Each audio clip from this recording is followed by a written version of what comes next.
First and foremost, my name is Colleen Delange. I am going to take you through the world of Instanet. We're going to do kind of a Instanet 101 today. We're going to go over the basics. We're going to talk about what you need to know, how do you create a new listing, talk a little bit about listing packages. We're going to talk about creating a purchase agreement and how to not have to keep re-entering the same information over and over again. We're actually going to get right into the program. So I'm going to be sharing my screen. And basically, a little bit about my history is I've been a realtor now for 22 years. I used to work at a forms company called ZipLogics. They made Zip Form. I probably know a little bit more about coding forms, making forms work, the ins and outs than I care to admit. But basically, there is a great way to pull most of the data that is in the MLS directly into your forms. So when I'm in a hurry, the last thing in the world that I want to do is have to go in and fill out an entire purchase agreement from scratch when I know the information already exists right in the MLS.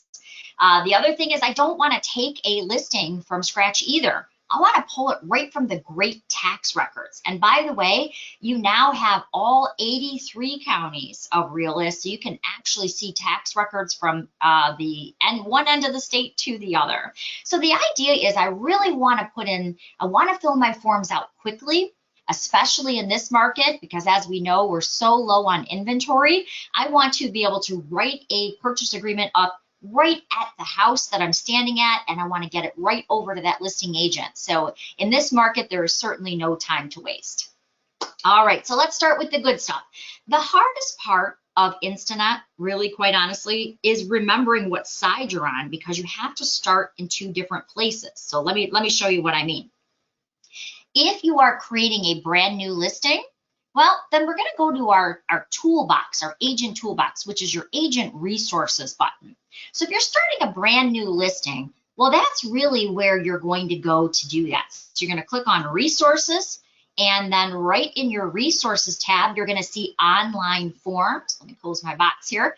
Right on the online forms section, you're going to see transaction desk, which is Instanet. Or right below that, if you were doing signings, you would see Authentisign. So really, you're just going to go right to your online forms if you're on the listing side. And the reason is if you're on the listing side, you really want to start from scratch and pull it from the tax records. You never copy what someone else has put into the system for your listing. You want to make sure all the information is accurate and spot on. So really, the best way to do that is to pull from the taxes. However, if you are on the purchase side, so I'm going to go grab a listing here. I've just grabbed somebody's. If this is yours, that's really cool. I don't really know whose it is this morning, but we're going to actually start on the side of working with the buyer. And as I mentioned, there is certainly no time to waste right now. So what we need to do is we need to write up this offer, and we want to do it in the quickest way possible without having to fill out a lot of information. And the way to do that is this great quick action button. So it kind of looks like a blue tidal wave, if you will. It's actually the Instanet logo. But if you go to any listing, you're going to see that little blue splash there, and it says start a transaction. So what I basically want to do is fill out a purchase agreement with all the great information that's here. I want to fill out what the school district is, what the legal description is. I want to fill all that really out from the MLS ticket. So let's go ahead and do that. We're going to click on that button, and basically what that quick action link allows you to do is go right into the Instanet program, and it's going to allow me to start my transaction. All right, so I'm going to go ahead and just close out of that. It's already giving my transaction a name, so it's pulled in the address. Now here is the key. To make this very quick and efficient, the best way to do that is to have your packages pre-set up. Now, if your brokerage has not set up a package for you, don't worry. I'm going to show you today how you can create your own packages. I happen to work for Keller Williams Lakeside, so you can see they have different packages already predetermined. What I mean by packages is if you run into your office right now and you open that file drawer, you're probably going to see a listing package and a sales package. Well, the idea is the same here. I do not want to have to go hunt down what forms my broker wants to make mandatory or what forms my broker is going to require. I simply want to click, okay, I'm going to have my buyer package applied, and it's going to drop all the important forms that my brokerage requires. What you can also see here is it's pulling in the data. The last step is, who am I? Am I the selling agent? Am I the listing agent? Well, you can even set it up so your packet at the office already says, well, you're the selling agent. So you can have your information already pre-filled out. Because obviously, if we're creating a buyer package, we're representing the buyer. So we're going to go ahead and click on Create. And it's that easy to start your transaction. But here's where the real magic begins. It's actually pulling not only the transaction information, it's not only pulling the legal description and the behind the scenes information that I need, but it's also pulling documents that I'm going to need, okay? So as we go forward, the first thing you're going to see is that the details are already starting to flow in.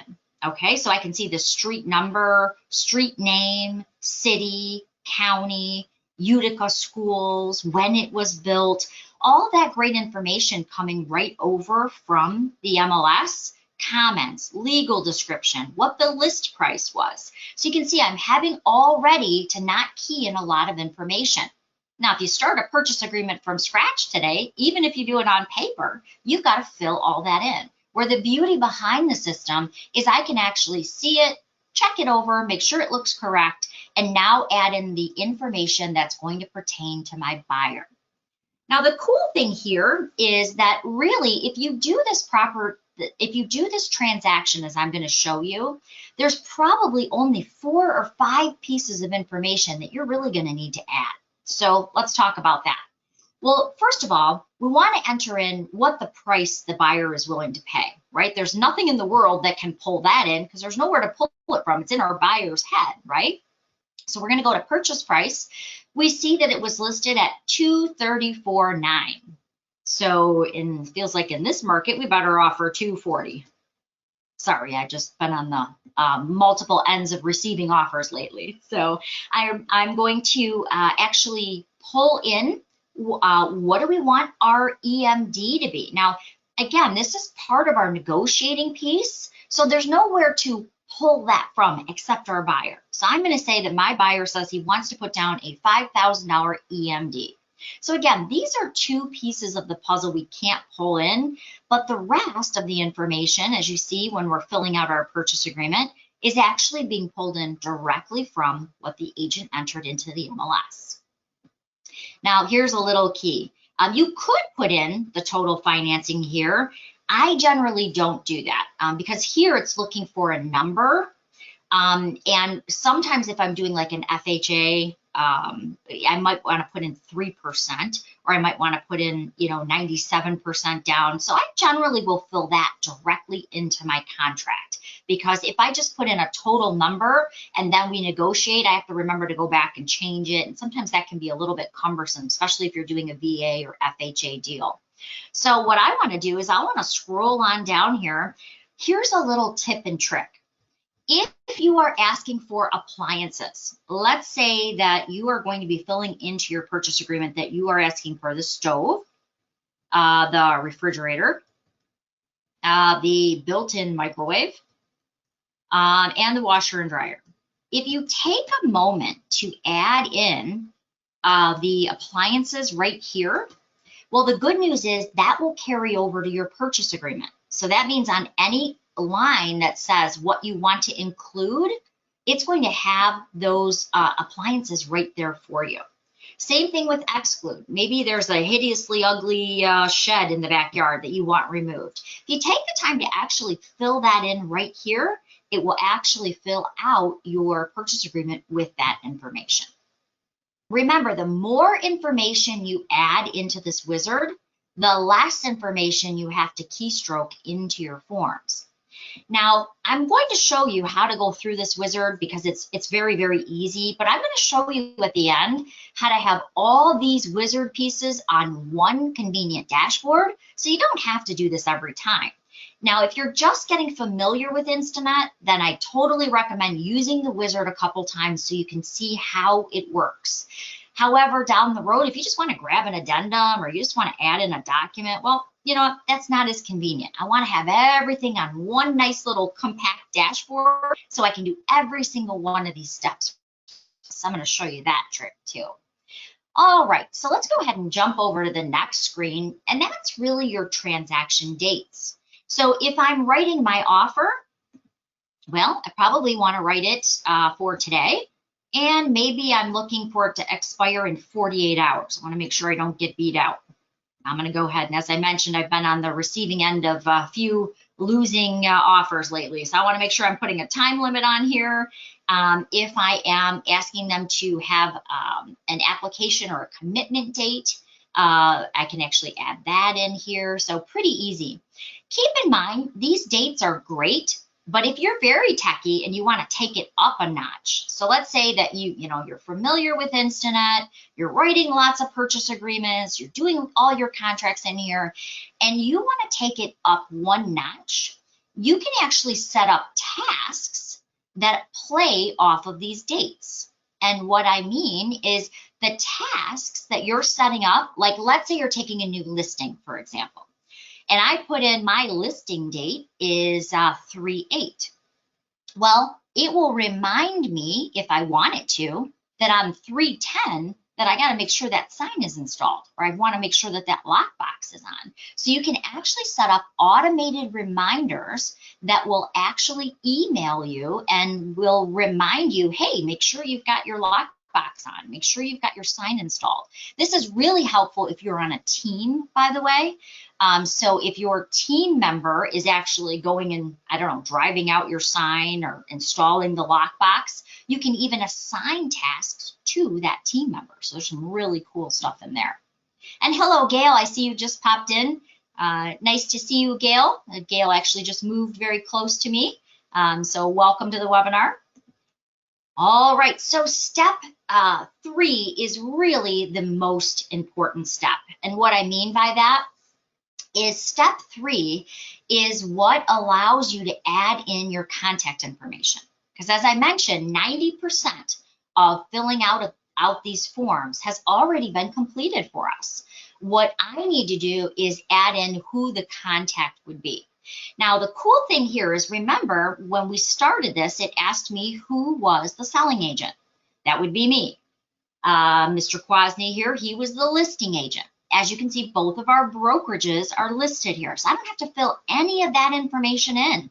It knows the brokerage phone numbers. It knows my agent ID. It knows Mr. Kwasny's agent ID. So all of that is already being pre-filled into my purchase agreement.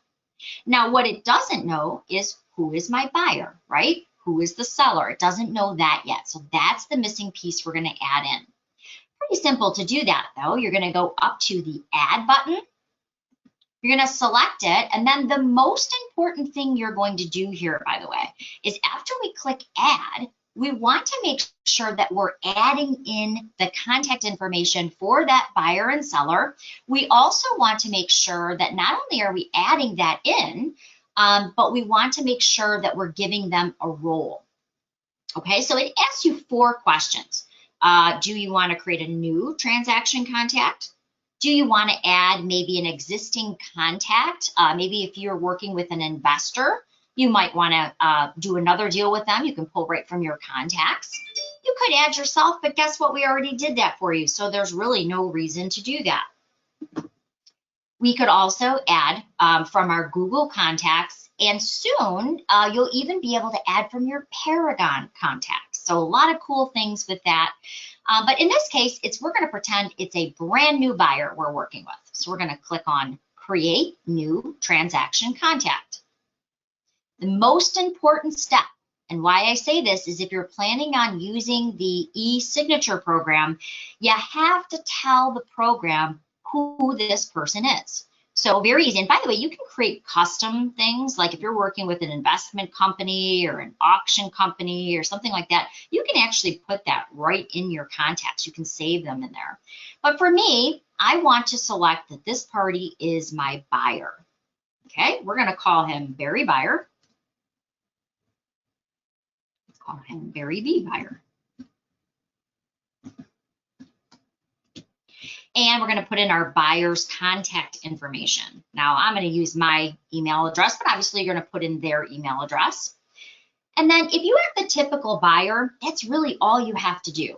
But if you are doing something like a power of attorney, or you're doing something like maybe a corporation, you're selling it on behalf of a corporation or a trust, then sometimes they're signing in a different capacity than their name.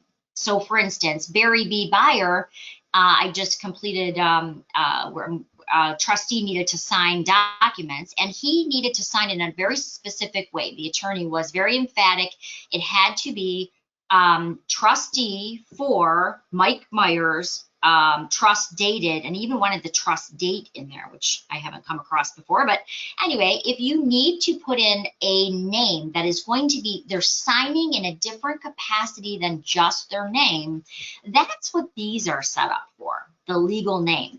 Now, the legal name is actually what's going to be down below the signature line. So in this case, it would be power of attorney, or POA, for Sally Sue.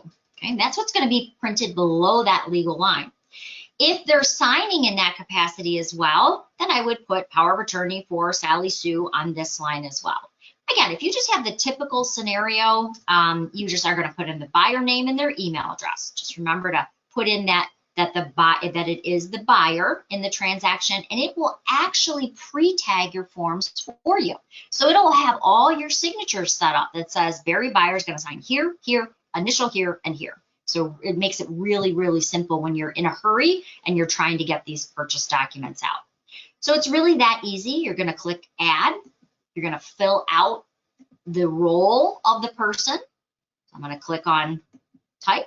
I'm going to pick that he's a buyer. Remember, if it is a husband and wife, you will need to do them separately. Now, I notice there's a couple .loop users or people coming over from .loop on this call today. One cool thing that I could not do in .loop is that a husband and wife can share an email address in Authentisign and Instanet. In .loop, you cannot do that. So that's a really cool difference too. So I can put in the husband and wife with the same email address. And they can go ahead and receive it. It gives them some security information behind the scenes when they open it up. And it tells them who is supposed to be signing in that instance. So there's some really cool things you can do there too. But you can see it's very easy to add in your contacts. It will start auto-populating your contact information below the line, and it will create the signatures for them. That's our Authentisign class. So if you want to use e-signatures, we teach an awesome Authentisign class, and we can help you there too. All right, go ahead and hit next. That's going to take us into the forms. Now, I'm going to be honest, the one thing I struggled with in Transaction Desk was the fact that forms are different than documents. So when I got my license 22 years ago, I kind of thought forms were documents. I thought they were the same thing. That's really the hardest part of using Authentisign, is remembering that forms are your fillable forms that you're filling out. So what I mean is, it's like the forms that are created where you're literally filling in the blanks. So you're probably thinking, well, then what the heck is a document? A document is anything outside the fillable form that you want to bring in. Now, the reason I chose this specific example here is that this specific example, when I click on Next, the first thing you're going to notice is that it's pulling over some documents automatically. So it actually pulled out the disclosure. So it says, okay, disclosures are in Paragon, and we see them here. So we think your buyer is probably going to have to sign the seller's disclosure in lead-based paint, right? So it says, instead of you having to go find it, go into Paragon, download it, now you got to upload it here, we're just going to pull it right into your transaction for you. Now you can just go ahead and have your client sign it with the rest of their documents. Very, very helpful. It used to take 5 minutes to do what you can automatically do now. So just, it's really, really gotten much easier. My brokerage also has some additional documents that they add in case you are getting ready to show a property that, let's use Northern Great Lakes. Northern Great Lakes, when I'm getting ready to show a property, I might want to ask what that compensation and cooperation is going to be, because it's in the MLS, but it also tells you in big red letters when you're looking at one of those properties that you need to verify what the compensation and cooperation is. So we actually have a letter for that at our brokerage. So when I go to my document section, remember, that's not a fillable form. That's a document that came in that's outside of the fillable form world. It also creates an immediate fax back cover sheet for you. We're going to talk about that in just a second. All right, so I'm back in the world of forms here. So there's a few things to keep in mind. If you want to click on a form, you can obviously view it. Over here, there are some menu dots, so you could download the form. Now, keep in mind, when you download a form and you take it out of the Instanet world, that means that it's not fillable anymore. That means that it is now a locked PDF form. So you have to be in the Instanet program to be able to make changes to those documents, okay? If you don't want to use a particular form, you can go ahead and delete it. There's some really cool things that you can do here, though. You can also drag and drop these into how you want your buyer to sign them. So if you have a particular order, like I always like my agency to be the very first thing that they see when they open up their forms to sign them. One, it's a very simple, straightforward form. Two, I like them to always know who is being represented by who in the transaction. So I like that always to be my first form. All you have to do is simply click, grab and drag that little thumbnail of the form, and you're good to go. If you want to do a form preview, let's say I can't remember which one of these forms is the form that I'm thinking of that I want them to fill out first. Well, you can preview the form by simply clicking on the menu dots. It will open up a preview for you so you can see, oh yeah, that's the purchase agreement I was looking for. So the idea is that it will allow you to preview it right from here. Of course, you can print it, you can download it, but there are some other tools here that I really like. If you are creating a counteroffer, and by the way, if you've not gone to the App Store and downloaded the Instanet app, you should definitely do that. I can't tell you how many times I will be at my son's baseball game, or I will literally pull up an addendum on my phone and type in that they're now going to leave the washer and dryer and send it out for signatures right from my phone. It's very, very easy to use. You do need to sync it one time. I'll kind of go over that quickly. But there is an app that will allow you to do all this great functionality right in the palm of your hand. And it works. It's identical to what you're seeing here. I have not found anything that I can't do in the app that I can do in this interface. They're actually identical, which is cool. Okay, so let's talk about the markup tools. Now, if you're doing an offer, let's say you're creating an offer, and now you sent it over to the listing agent, and the listing agent says, you know what, Gail, I really like your offer, but we're not going to leave the appliances. Okay, so I need to make a change to that. So my brokerage policy is that we can strike off and have every party initial next to that change. So I would go to the markup tools, which kind of looks like this little painter's palette here. And I'd say, okay, I want to mark this up. And then it's going to open just some basic PDF tools here. Nothing fancy. It's just going to open up some tools. So if I wanted to, let's say, cross off, Gail, I really like the offer, but I'm going to cross off that we are not going to be leaving the appliances, or we're not including a home warranty. You can actually use those markup tools to make that change. Of course, check with your broker on what the brokerage policy is. Ours, again, is to make sure that everybody initials the change, but it allows you to do this on the fly, and it allows you to do it in the app. Now, if it's something like maybe you are changing a price, maybe Gail is offering $240, but we want $250. Well, there's some great text options right up here. If I am sending another offer and I just want to have a nice clean copy here, I can actually create a text box that says $250 right here. Now, if I really am looking at that, that's a hot mess, right? Nobody can read that. So if I click back into that box and I right click, I can actually change the transparency from transparent to white. I can change the font size. And now that's a much more usable box. I can make it smaller or larger as I need to, and none of that gibberish behind it is going to look all messy. So instead of creating a brand new purchase agreement from scratch, remember, you can actually go in and use these great markup tools. You can highlight things, like if you just got your client a 2-year home warranty and you want to point that out on these documents. This is a really easy and convenient way to be able to do that. All right, now another tool. Oh, this is one of my favorites too. Just gonna close out of here. I'm not gonna save any changes. Another tool that they have that I absolutely love, and I think Debbie actually uses this a lot too when she does these great handouts and these great education books and things like that. And sometimes, let's say, I'm gonna use Gail again. Gail is driving along and she sent her buyer the purchase agreement, the buyer's agency form. She sent the, you've got your pre-approval in there. Maybe she's got a contact page, and then she's basically sending everything to that buyer so he can open it up, sign it, and she's got all the signed documents.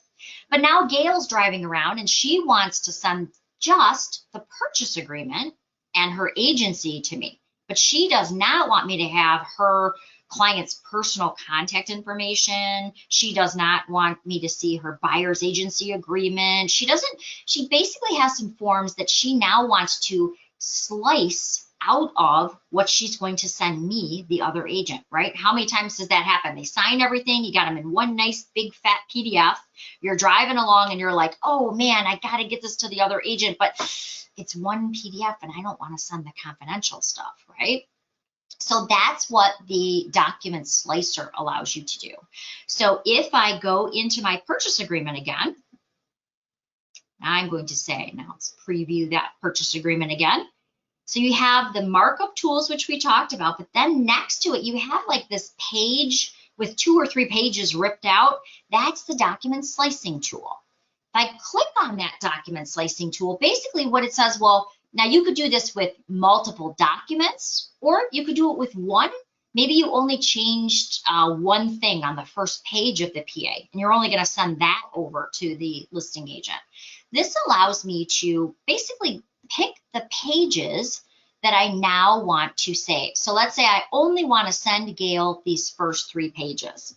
So I'm going to say, okay, Gail, I'm just going to send this, and I'm going to call this counter offer for Gail. Okay, and I'm going to open that up. What it's going to do is it's going to take that 7-page document that you're looking at right now, and it's going to bring it down to just those 3 pages I'm looking for. Okay, now it doesn't hurt the original. So let me do that again. Remember that you can be as selective as you want. So I don't want to override my original. So I always do a save as, because I may want all the documents to send to the title company. So really what I want to do is I want to do a save as the selected pages, give it a name, and then open it up and send it over to Gail. So really, really easy, but those are some cool tools that you have on the road, and they work on the listing side as well as the selling side. Okay. Remember, I think I mentioned you can actually drag these into a different position if you want to put them in a different position. But then as we go forward, so these are our forms. Remember, forms are different than documents. If we click on our next, we now are looking at the document section. Remember that cool counteroffer for Gail we just made? Well, remember, we made that from a fillable form, but we changed it. So now it's a document. It's something outside the fillable form. We've made it something new. The cool thing is when my client is getting ready to sign the documents, the disclosures are right here too, because remember, we're pulling that right over right from Paragon for you, so they can sign everything at one time. Now, I know most people don't fax anymore, but it does give you a fax back cover sheet, and I will tell you, I still use these occasionally when I am trying to close up a file. So basically, if you have a client who wants to fax, you can provide this fax cover sheet and they can fax everything right into your transaction, which then notifies you it's there so you can review it. However, if you are like me and you always keep a copy of the title work in your closed file, I just print one of these off because sometimes those title packages are really, really lengthy. A lot of times will just print these off and fax it to this toll-free number. It sticks it right in my transaction for me. Now I just go in and mark the transaction closed, and I have all the history of all the documents in case I ever need them.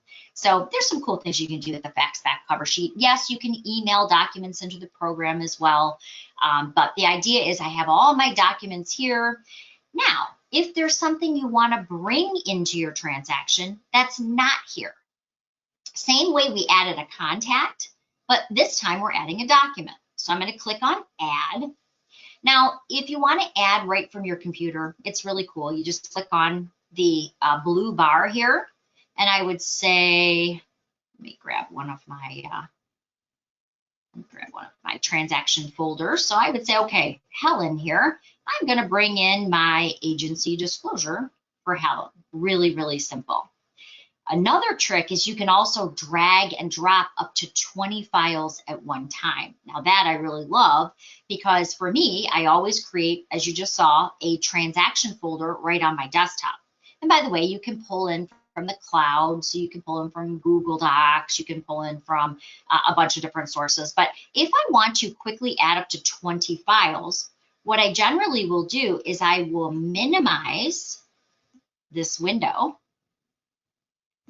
Close these out. Got a bunch of junk open here.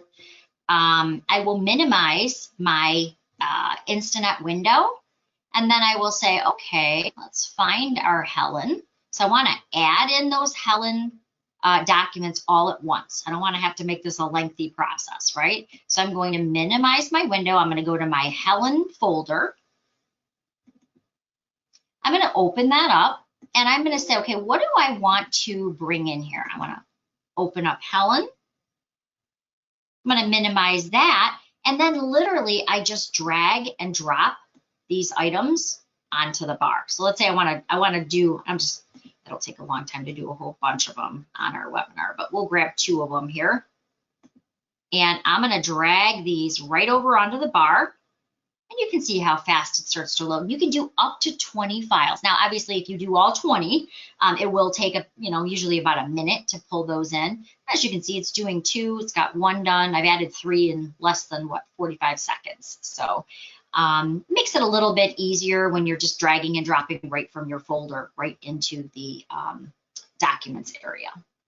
Okay, so congratulations. You did an entire transaction. You're probably thinking, hey, lady with the frizzy hair, I have not even seen any forms yet. So how can I have done a whole transaction? Well, you've done all the hard work. You've gone through the wizard. You've added all the important steps. Now, when I go back to my dashboard, which you're seeing right here, and I'm going to help you set this up today, your dashboard has everything you just did on it. So if I want to go back to the wizard, I can. If I want to jump around here, I can do that as well. The idea is I have everything filled out, but now I want to go in, I want to tweak the forms. I want to look them over. So I'm going to go to my forms section here, and all I'm going to do is click on a form, and it's going to open up our forms viewer or our forms editor. That's going to allow me to put in any additional information that I want to add. Now, if you want, I'm going to shrink this out just a little bit so you can kind of see more of the form names. If I want to add a new form, super easy. I'm going to click on new. And maybe I don't even know what the library is. So these are all your libraries. If you open up, let's say you're a member of Grosse Pointe. You open up the Grosse Pointe forms. Here's all the Grosse Pointe forms for you to choose from. But let's say you don't know which particular library your pool form comes from. Maybe you're using a pool inspection form or something like that. You can always click on New. You can go right into the search box, and I could type in, or you could type in FHA, you could type in BA, you could type in pool addendum. All you do is type in your keyword, and what you're going to see is as soon as you do that, instantaneously, my 4 pool addendums pop right up. Now I just have to select which one I want to add and click OK. So really, really simple. If you want to bounce around to a different form, now remember, you're in the editor. This is where you can go in, you can make a change to a form. All you're going to do is click on your transactional forms. If I want to now jump to my purchase agreement, I simply click on it. It's now going to open up the purchase agreement so I can edit that form. So remember, the editor, when you're looking at it like this, is where you're going to edit forms. It's just where you're going to check over your purchase agreement. Now here's that cool thing. Remember, because we started with the easy button, I showed you that blue tidal wave. Do you see how much information is already filled out for me? Mr. Kwasny's information, his agent ID, his office ID, his email address, I don't have to look that up like we did before. You can see the legal description is there. The property address is there. Remember the appliances we added into the wizard? Those are there as well. So the idea is the more information you fill into your wizard, the less information you're going to have to fill out on this step. Under File, you can save. There is an auto save there, but you can save it as a PDF as well. The auto save does save every 30 seconds. So if you lose your connection to the internet, it will actually save every 30 seconds for you, so your transaction will not be lost. Erase all pages or a current page, so if you messed up, you can even copy forms. Now, people ask me this all the time. Colleen, why on earth would you copy a form? Well, I use a seller's net proceeds sheet, and a lot of times I like to do one that's high, and then I like to do one that's on the low end of the scale. So I might want to do 1 or 2 to show them where they would be at the time of closing. So sometimes I'll hit copy because it'll copy everything like the address and the home warranty fee and a lot of that. And then I just go in and tweak things like maybe my commission fee, or maybe I'd go in and tweak my transfer tax, things like that. So it's a little easier if I just copy it. I have a running start on that form. You can also watermark a form. So if you want to send a copy of your purchase agreement ahead so your client can read it ahead of time, but you just want it to be marked draft, you can do that. You can also remove the watermark that way. You can remove a form, print a form, or you can send a form via email. Now you can, again, mark them up. You can fax a form. You can email a form. So if I want to email this form to Gail, I just click on email, pick the forms that I want to send Gail. And again, I can send Gail multiple forms at one time. I'm just going to fill in her information, maybe put in a different subject line and hit send, and it's off to Gail. Okay, you can change fonts. We're not going to go too far into clauses, but I do love clauses. Clauses are ways that you can eliminate having to add in a lot of information. Clauses, I'm just going to show you real quick. Clauses are where instead of typing in the same thing again and again, maybe I have a certain clause that I use to talk about all the appliances staying, or buyer has 7 to 10 days to complete their home inspection. All results must be in writing. Maybe I'm typing that in a lot in my general boxes. So I can go ahead and just pop it in with one quick selection. So that's kind of what a clause is. Maybe you want to save something that says, seller to contribute 3% to the buyer's closing costs or something like that. And you've got it set up just perfect. Sounds so good. You can actually paste it right into your clause library. So with one click, you can use that same language later. A lot of times I'll come up with the perfect language one time, and the next time I try to do it, I'm like, that doesn't sound right. So this is a really easy way of just making sure that you can pop that clause in quickly.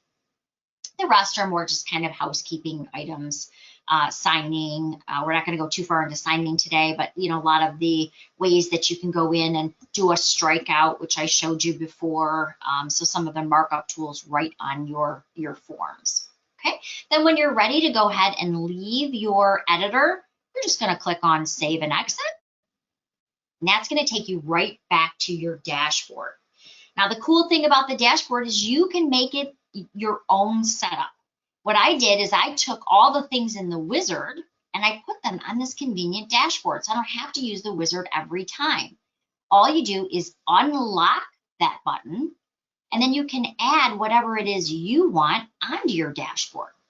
Now, for me, what I did is everything that's in the wizard, I have on my dashboard. So I want the detail overview of the transaction.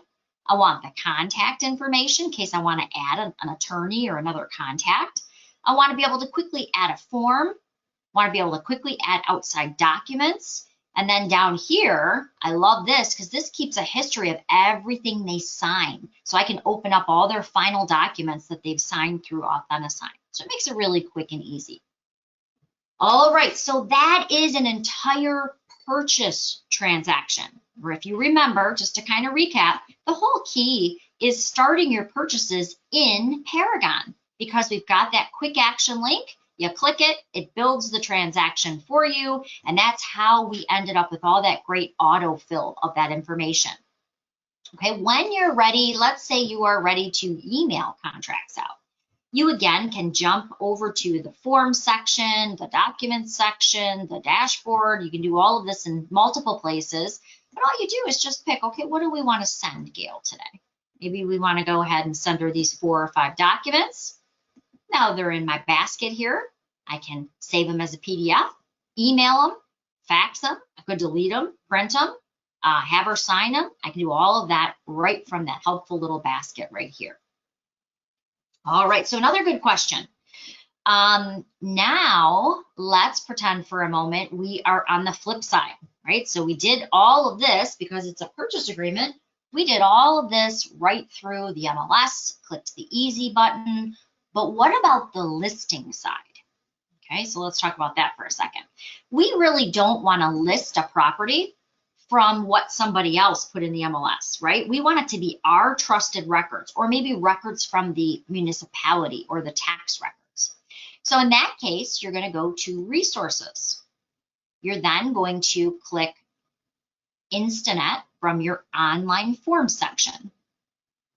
Now remember, this is the only difference when you're doing a buy side versus the list side is the buy side, it's already in Paragon. So I want to click the easy button. However, in this case, I want you, maybe it's never been listed before. That's a really good one too. Maybe it's a for sale by owner, never been listed in the MLS. Well, now I want to pull from the municipality records, so I don't have to add in a lot of stuff. I'm going to click on the add button here. There's a couple tips, actually a couple tricks, I should say, to make this work even better for you. So of course you're going to give it a name. So I'm going to say we are listing 70559 Nature's Way. Happens to be in Richmond. I am the listing agent, so I want my listing package, right? I want to import the data, but I want to import the data from, not from the MLS, but from Realist, the tax source, okay? It says, yep, you're the listing agent, very cool. But this time, I want to go into the tax ID because what I want to do is I don't know what the tax ID is, so I want to click on that little magnifying glass because I want to pull it up by the actual address so it finds the tax ID for me, okay? So I'm going to put in now, here is the most important thing to remember. I really need to put in what the county is. That's obviously very, very important because we have to know what county we're looking for the records in because there could be 1, 2, 3 Main Street in multiple counties, right? The key to using this tax lookup is to only enter 3 pieces of information. Most people go in, they start entering the unit number, street name, townships, and it does not work. And they call me and they say, Colleen, I'm very frustrated by this. I cannot find my home. Don't worry. It's because you're putting in too much information. In taxes, it's very Google-esque, but you want to put them, it's kind of like Google. The less you put in, the more results you're going to get. So what we want to do is we want to put in just 3 key pieces of information. County. I'm also going to do the street number and the route street name, meaning leave off the drives. This happens to be Wessel Drive, but you want to put in the just Wessel. You don't want to put in the drives, the circles, the ways, the places. You want to leave those off. You want to click search for tax data. As soon as you do that, it says, okay, you're looking for Macomb County records. I've got the street address, and bam, you can see how very quickly it pulls that up. We're going to go ahead and hit select and create. Just like you saw on the purchase side, it's now gathering all that information from the tax records, and it's starting our wizard, our transaction wizard again for us. Now, the cool thing here is this does a few more things that we didn't get from the MLS. Because it already knows who the property address is, you can see it's residential. Here's our address, here's our county, here's our tax number, here's our school district, our year built. We've got all that information, right? But if we jump over to step 3, it's already even started filling out our seller's contact information and our seller's name. So as we go to list the property, it's pulling in additional pieces for us, which I love. Now, another cool thing here, 2 more cool things actually. One is I hate to put things in twice, okay? Just absolutely hate it. So if you are going in and you're filling out your listing forms, what I recommend is start auto-filling your data sheet. Now, some people turn their data sheet into their staff at their office, and that's fine if you do that. However, if you go in and you fill out the data sheet, there is an upload listing button. And what that means is I have to put in all the required information, just like I would in Paragon. But what I do is before my listing appointment, I fill all this out. I get right down to the list price and the pictures. Those are the only 2 things I generally don't have. I might not know the terms that they're going to agree to, but usually when I'm getting ready for my listing appointment, I know 90% of the information. I just need to know what's their final listing price going to be, and I got to get the pictures and the room sizes, right? So what I do is I fill all this required information out. I click upload listing, and generally what's happening here is behind the scenes, it's actually creating a partial listing. Now, the reason it doesn't make your listing go live right away, by the way, is because we want you to add the photos first. Because photos, like when you are putting your photos in, if you save your listing and you have not added your photos, sometimes on these syndication sites, it can be up to 24 hours before your photos get added because they're doing it through a feed, right? So you really don't want to do that. What you want to do is you want to create the partial. So I click the upload listing button, I go under listings, I create my partial, and here's where I'm going to go in and add my photos before I save it. So I'm going to add my photos, hit save, and now my listing is live. So it makes it really easy and convenient to do it right from filling out this document. So I fill out this document, I push the changes into a partial, add my photos, and bam, now my listing is live and I didn't have to re-enter a thing. If your admin puts your listings in, you can also still click that upload listing. It will create a partial that your admin can actually finish. So maybe you email your photos to your admin and she puts them in for you. Well, that's great. All you want to do is click upload listing. It creates a partial. Let your admin know, of course, that you've done that, and then she can finish it up and make it live for you.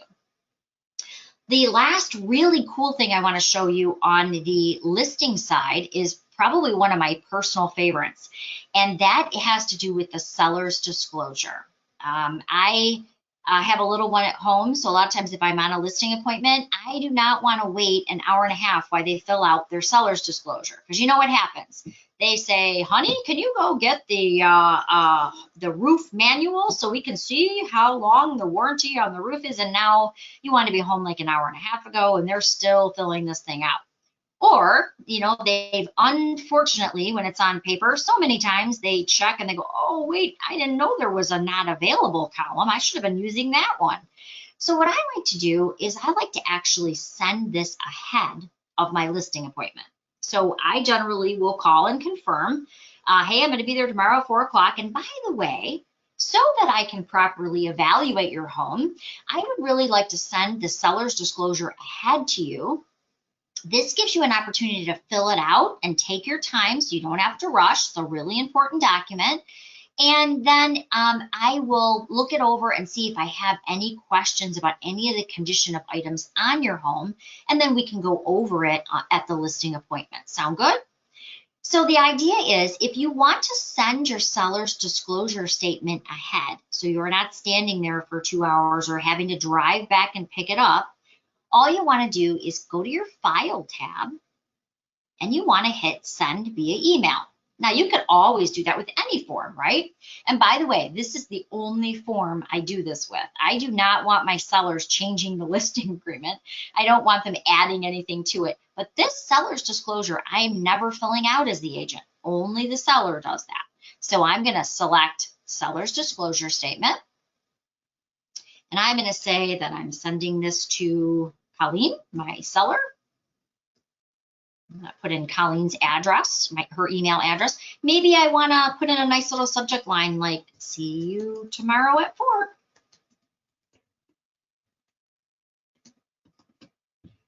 A nice little message. But there's one thing, when you normally send documents out, you're sending them as an attachment, right?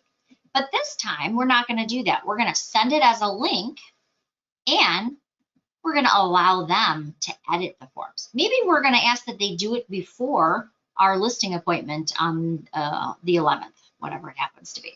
So now I'm going to send this in a nice open format so that the seller can actually fill it out, and it's nice and easy for them to do so. So I'm going to open up my email here, and I'm going to show you how easy it is for the seller. Because let's face it, the seller, if they had to use Instanet, they would not be happy. They want it to be really easy for them. So what we're going to do is we are going to go into our email, and I'm going to hit my inbox. It generally takes about 30 or 40 seconds. And they're going to get an email from you. Now, the good news is it does not come from Instanet, because remember, our sellers do not know who Instanet is. They do not know AuthentiSign. They know you, their trusted agent. So when they get that form in their email, it's coming from you, the listing agent. It's going to have your contact information, and it will have whatever your branding is at the top. And that way, when it comes from you, they recognize it. It's taking a second to get the actual client from here. It's always like that when I'm in the biggest hurry. So it's going to actually send this form in an open format. Again, just like you, the agent, see it. And that's going to allow you to go in and them to check the check boxes. If they've had flooding in the basement, for instance, I'm now going to be able to see that. Taking a little bit longer to get through here. So as soon as that, I don't want to keep, we'll open this back up. Generally takes 30 seconds to a minute.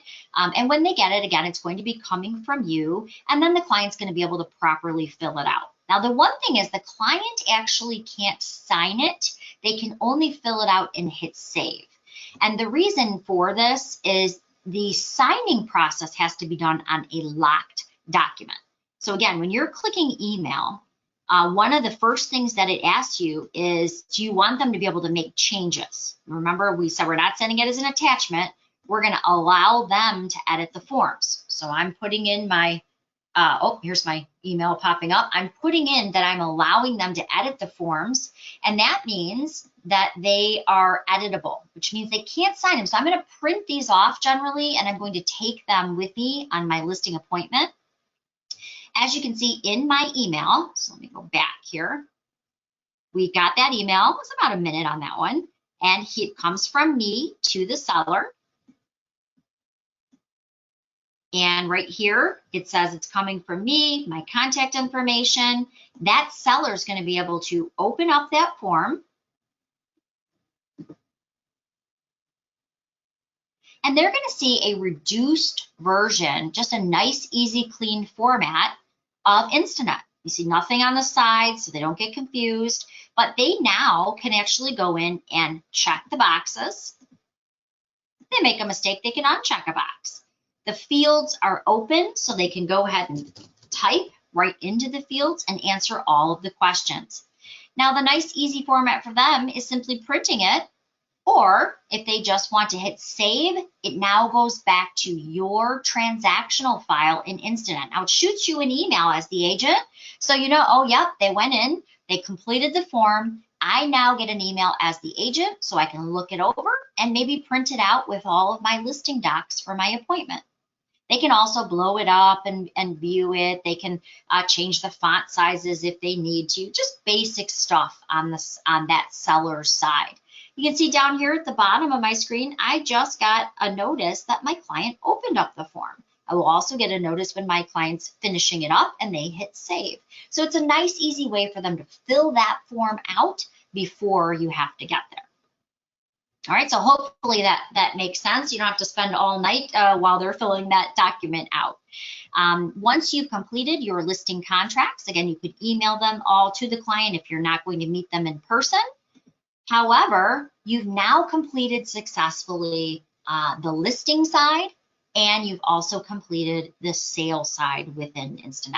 Now, the last piece, and I hope you do take our Authentisign class, that will actually show you how to actually send these documents over to your buyers and sellers so that they can actually go through them, they can sign them. We'll show you how to add some security pieces in that, so that's a great class too.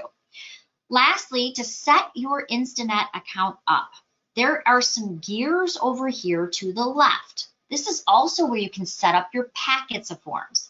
So if your brokerage has not set up your transaction templates, remember by that I mean your sales package, your listing package, your lease package. Well, very easy to do so. All you're going to do is click on transaction templates. Anyone that has the two entities means that your office has set those packets up. If you only have one person, that means you have personally created a transaction template. To do so, again, you're just going to click the add button. You want to, I'm going to actually say this is my personal template. I'm going to call this Colleen's listing packet. And I want this to be automatically applied to every residential listing I take. Okay, so I'm picking the type and I'm going to hit save.